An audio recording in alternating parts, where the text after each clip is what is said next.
첫 시간 주님께 안녕하세요. 대강교회 오훈 목사입니다. 7월 21일 목요일입니다. 하나님 우리에게 주신 말씀은 잠언 10장 17절에서 32절까지 말씀입니다.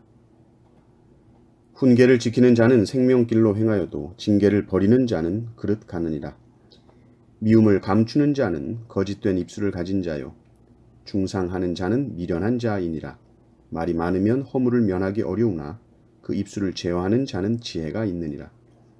의인의 혀는 순은과 같거니와 악인의 마음은 가치가 적으니라. 의인의 입술은 여러 사람을 교육하나 미련한 자는 지식이 없어 죽느니라. 여호와께서 주시는 복은 사람을 부하게 하고 근심을 겸하여 주지 아니하시느니라. 미련한 자는 행악으로 낙을 삼는 것 같이 명철한 자는 지혜로 낙을 삼느니라. 악인에게는 그의 두려워하는 것이 임하거니와 의인은 그 원하는 것이 이루어지느니라. 회오리 바람이 지나가면 악인은 없어져도 의인은 영원한 기초 같으니라. 게으른 자는 그 부리는 사람에게 마치 이의 식초 같고 눈의 연기 같으니라. 여호와를 경외하면 장수하느니라. 그러나 악인의 수명은 짧아지느니라. 의인의 소망은 즐거움을 이루어도 악인의 소망은 끊어지느니라. 여호와의 도가 정직한 자에게는 산성이요 행악하는 자에게는 멸망이니라. 의인은 영영이 이동되지 아니하여도 악인은 땅에 거하지 못하게 되느니라.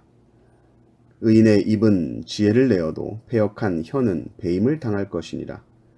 의인의 입술은 기쁘게 할 것을 알거늘 악인의 입은 패역을 말하느니라. 아멘. 이 잠언 말씀 한 절 한 절이 다 주옥 같아서 한 절 한 절 다 살펴보려면 짧은 새벽 시간에 너무 대충 할 수밖에 없는 것 같습니다. 그래서 전체적으로 나누기도 하지만 때로 몇 구절 찝어서 묵상한 것을 나누는 날도 있을 것입니다. 잠언은 말에 대한 교훈이 참 많이 있습니다. 그리고 그 말이라는 것은 생각의 발로요, 마음의 발로입니다. 말 전에 마음이 먼저 있습니다. 그러므로 이 마음이 훈련되지 않은 사람, 마음을 다스리고 제어하는 훈련이 되지 않은 사람은 폭풍 속에서 폭풍을 제어하지 않은 채 그 속에 걸러지지 않은 악을 다 쏟아내는 것과 같죠. 18절을 보시면 미움을 감추는 자는 거짓된 입술을 가진 자요 중상하는 자는 미련한 자이니라 이렇게 말씀합니다. 우리는 이 말씀을 보면서 미움을 감추는 자는 거짓된 입술을 가졌다고? 어떻게 그럴 수가 있어요? 그러면 미움을 감춰야지 그 미움을 드러내라는 말인가? 우리가 생각할 수 있지만 성경은 항상 이 미움 자체를 문제 삼습니다. 미움은 감춰서 될 문제가 아니라는 것이죠. 미움은 오히려 드러내어 회개할 문제라는 것입니다. 내 안에 미움이 있음을 직시해라. 드러내라. 그리고 하나님 앞에서 해결해라. 그것을 하나님 앞에서 드러내고 해결하지 않고 미움이 없는 척하면 마음에도 없는 말로 자기를 속이고 있으면 그 사람은 어떤 입술을 가졌다고 했습니까? 거짓된 입술을 가진 자다라고 잠언이 말합니다. 그렇다고 또 미움을 드러내서 사람한테 막 쏟아낸다? 그것이 중상이라는 거죠. 중상하는 자는 미련한 자이니라 라고 말합니다. 그러니 우리는 우리의 영혼의 상태를 잘 살피는 것이 가장 중요합니다. 내면의 죄를 하나님께 쏟아내지 않으면 우리는 사람에게 쏟아내고 죄를 짓고 관계는 어려워지게 되는 것이죠.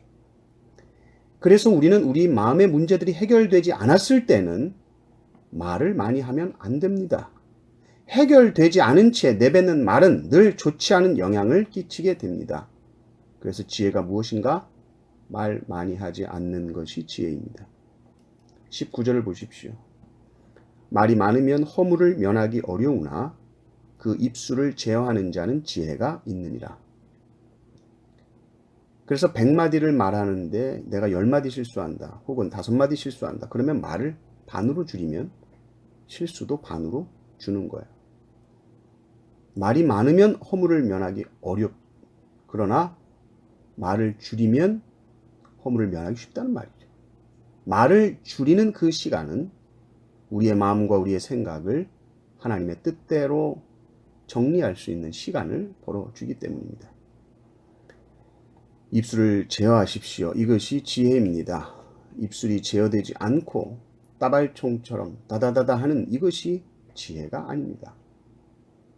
막 말을 하는 사람은 그렇게 말하면서 자기가 스스로 지혜롭다 생각하기 쉽지만 그와 동시에 허물을 면하기가 어렵습니다. 이것은 하나님의 말씀입니다. 말을 적게 하십시오. 허물을 면하기 쉽습니다. 이 지혜를 잠언이 알려주죠. 22절부터 보면 의인이 누리는 복에 대해서 지혜를 주고 있습니다. 우리가 하나님이 주신 이 부요의 복, 또 세상이 주는 이 부, 어떻게 구분할 수 있는가? 이 분별력을 잠언이 알려주는데, 하나님께서 우리에게 주시는 부는 근심과 같이 주지 않습니다. 그러나 세상의 재물은 어떻다는 거죠? 근심과 같이 옵니다. 돈을 벌었는데 불안하고, 돈을 벌었는데 근심이 있고 염려가 같이 온다라고 하면 그건 하나님께서 주신 부가 아닐 가능성이 아주 높습니다. 그러나 하나님이 주신 복과 부는 평안하고 기쁜 줄을 믿습니다. 26절 보면 또 게으름에 대한 경고죠. 26절도 한번 봅시다. 게으른 자는 그 부리는 사람에게 마치 이의 식초 같고 눈의 연기 같으니라. 게으른 자는 그 상관에게 있어서 이의 식초 같다. 눈의 연기 같다. 그 식초를 여러분 먹으면 여러분 표정이 어떻습니까? 그 표정을 한번 지어 보십시오. 그 표정이 지금 게으른 부하 직원 볼 때의 그 표정이라는 거죠. 눈에 연기 들어갔을 때 여러분 표정이 어떻게 바뀝니까? 그것이 게으른 자를 향한 표정이 그렇다는 거예요. 그러니 게으르지 말아라.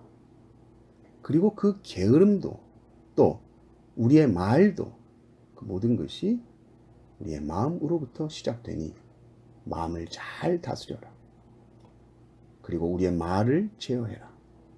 그리고 게으르지 않게 성실하게 오늘 하루를 살아라. 잠언이 우리에게 지혜를 주고 있습니다. 이 모든 것은 우리가 하나님을 경외하며 하나님 앞에 서 있음을 항상 인식할 때 가능한 삶인 줄을 믿습니다. 한시도 하나님을 향한 시선을 띄지 마시고 주님 바라보며 승리하는 하루 되시기를 주님의 이름으로 축원합니다.